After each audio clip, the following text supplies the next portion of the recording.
Chaque mois, l'astre semble changer de forme au cours d'un cycle qui comporte 8 étapes. Mais pourquoi la Lune connaît-elle ces phases ? Les phases lunaires s'expliquent par le fait que l'astre tourne autour de la Terre et que son côté éclairé nous apparaît de façon plus ou moins importante. La lumière que nous renvoie la Lune vient en fait du Soleil. Imaginez que le Soleil est là-bas. Voici la Terre et voilà la Lune. Quand celle-ci est complètement éclairée par le Soleil et que nous voyons entièrement ce côté éclairé, c'est la pleine Lune. Pendant qu'elle tourne autour de la Terre, nous voyons de moins en moins son côté éclairé et de plus en plus son côté sombre. La pleine Lune se produit quand la Lune est du côté opposé de la Terre par rapport au Soleil. À ce moment-là, elle est entièrement éclairée pour nous. L'image des différentes phases de la Lune vient de notre vision depuis la Terre. Nous apercevons plus ou moins son côté éclairé. Ce n'est pas que la Terre empêcherait plus ou moins la lumière de frapper la Lune. Pourtant, cela arrive au cours d'une éclipse.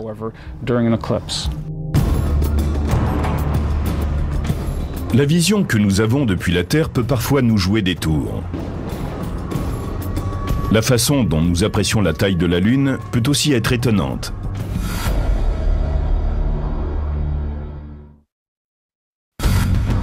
Certains des mystères lunaires sont difficiles à comprendre lorsque nos yeux nous disent une chose et la science une autre.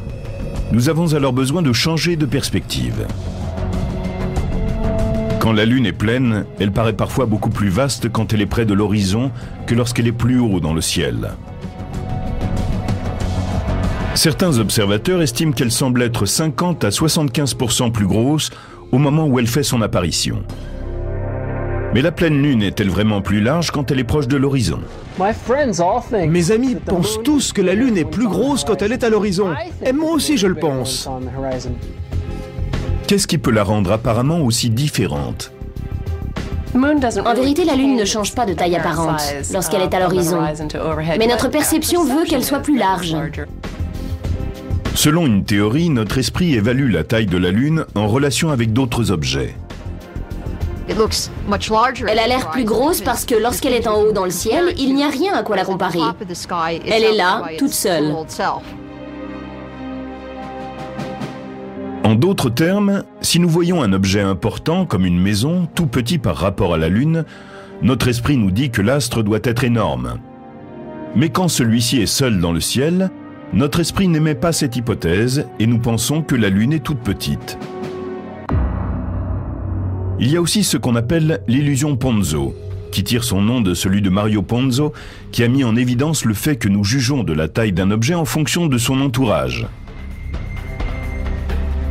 Ponzo dessina deux barres horizontales parfaitement identiques au-dessus de deux lignes convergentes, comme deux traverses de chemin de fer.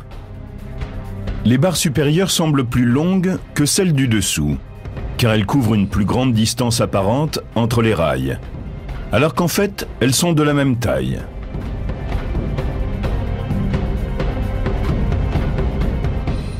Sortez avec un crayon au moment où la Lune est en train de se lever. Tenez votre crayon au bout de votre bras tendu et regardez bien la taille de la Lune par rapport à celle de la gomme au bout du crayon. Puis quelques heures plus tard, refaites la même chose quand la Lune est plus haut dans le ciel.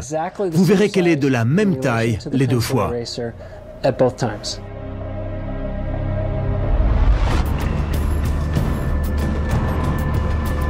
La Lune nous joue peut-être des tours quand il s'agit de juger de sa taille. Mais ses effets sur notre planète n'ont rien d'imaginaire.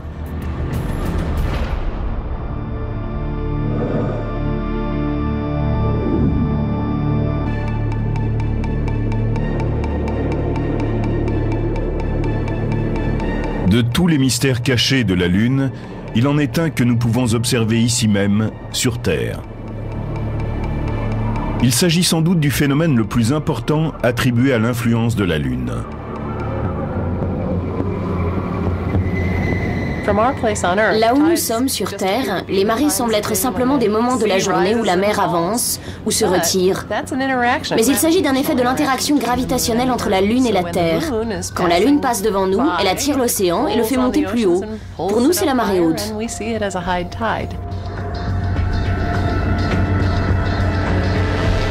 Les marées océaniques sont dues à l'attraction gravitationnelle du Soleil et de la Lune. La Lune et le Soleil exercent tous les deux une attraction qui contribue à l'effet des marées. Mais la Lune est beaucoup plus proche, donc sa force gravitationnelle est ressentie plus intensément que celle du Soleil. L'océanographe Tatiana Ross explique que l'attraction exercée par la Lune sur la Terre est d'une puissance extraordinaire. Si l'influence de la Lune est tellement visible dans le phénomène des marées, c'est que l'eau se déplace, avance, recule. Elle est mobile et malléable. Dans une baie reculée du Canada, la population a appris à vivre avec de mystérieuses marées de très forte amplitude et qui sont sans doute les plus hautes du monde. Alors que les marées connaissent en moyenne une amplitude de 2 mètres, celles que l'on rencontre dans la baie de Fundy, entre les provinces du Nouveau-Brunswick et de la Nouvelle-Écosse, atteignent jusqu'à 21 mètres et ce, 2 fois par jour. Une des raisons pour lesquelles la baie de Fundy connaît d'aussi grandes marées, c'est la configuration du terrain qui se trouve sous la baie même. Il est en forme d'entonnoir et l'eau s'y engouffre à très grande vitesse. À marée haute, 100 milliards de tonnes d'eau se déversent dans la baie en quelques heures. Et à marée basse, elle s'écoule et disparaît comme dans le siphon d'une baignoire. La baie est structurée de telle manière que la première marée entre comme une vague, avance dans cet entonnoir et ressort jusqu'au chenot, en même temps que la marée suivante se forme. C'est ainsi qu'elle se superpose dans ce qu'on appelle un phénomène de résonance. Cet effet de résonance est produit par la concordance de rythme de 2 marées. Les ondes se rencontrent et se renforcent mutuellement. Chaque vague monte plus haut que la précédente et c'est ainsi que la marée est amplifiée. La forme d'entonnoir de la baie de Fundy contribue donc à cet effet de résonance et à l'amplitude des marées. Ensuite, la baie se divise en bassins, puis en embouchures fluviales plus étroites qui réduisent l'écoulement de l'eau. C'est ce qui donne naissance à ces marées extraordinaires. Les marées sont un témoignage supplémentaire de ce qui nous lie à la Lune. Mais il y en a d'autres.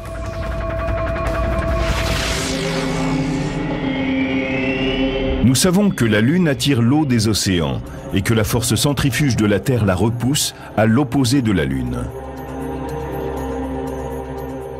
Dans l'espace, les objets s'attirent tous les uns les autres. La Terre attire la Lune et la Lune attire la Terre. L'attraction gravitationnelle de la Lune sur nos océans est tellement puissante qu'il se crée ce qu'on appelle un renflement de marée des 2 côtés de la planète. La Lune exerce sa force gravitationnelle sur la Terre et en faisant cela, elle attire un peu vers elle les océans.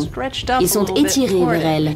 Elle agit un peu plus fortement sur le côté qui lui fait face et donc sur l'océan qui s'y trouve et un peu moins sur le côté arrière, là où l'océan ne regarde pas vers elle. C'est la raison pour laquelle on voit 2 types de renflements sur la Terre. Les renflements de marée qui affectent nos océans ont un impact sur la rotation de la Terre. Ce renflement de marée est créé par la Lune. Il avance donc un peu vers la Lune. Et elle opère un mouvement d'attraction sur ce renflement. Et quand notre astre voisin exerce cette force, cela ralentit légèrement la Terre. Sans la Lune, la Terre tournerait plus vite et nos journées seraient beaucoup plus courtes. Cela affecterait aussi la façon dont la vie a évolué sur la planète. Mais ces forces de marée qui lient la Terre à la Lune sont à double sens. La Terre a aussi un effet indéniable sur son satellite. Mais alors, si la Lune avait des océans, la force gravitationnelle de la Terre provoquerait-elle, elle aussi, des marées sur les étendues d'eau lunaire? La réponse est oui.